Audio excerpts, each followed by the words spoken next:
আমি তার সানি দেওয়াল নেই যে অভিষেক ব্যানার্জির বাড়ির সামনে গিয়ে টিউবওয়েল তুলে দেব, সে ক্ষমতা তো আমার নেই। পুলিশ আমাকে অভিষেক ব্যানার্জির পাশের বাড়িতে যেতে দেবে না।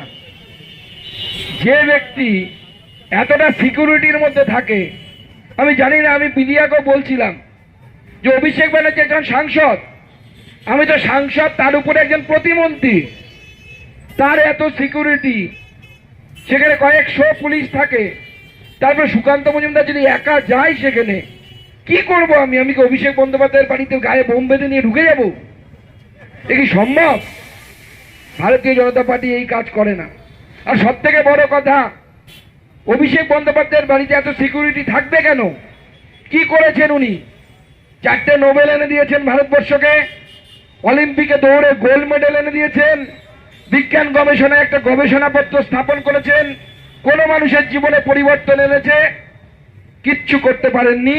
নিজের পরিবারের সম্পত্তি বাড়াতে পেরেছেন, বাড়িতে সুইমিং পুল তৈরি করতে পেরেছেন, চলন্ত সিঁড়ি এসকালেটর তৈরি করতে পেরেছেন, আর কিছু তৈরি করতে পারেননি।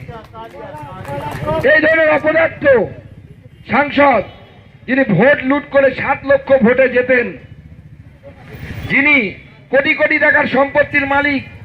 আর অদ্ভুত মজা দেখুন, পুলিশ বলছে যে ওখানে অভিষেক ব্যানার্জির বাড়ি, আপনাকে যেতে দেব না। লিখিতভাবে কোনো আইন দেখাতে পারছে না। কি আইন আছে যে আইনের বলে আপনি এটা দাবি করতে পারেন?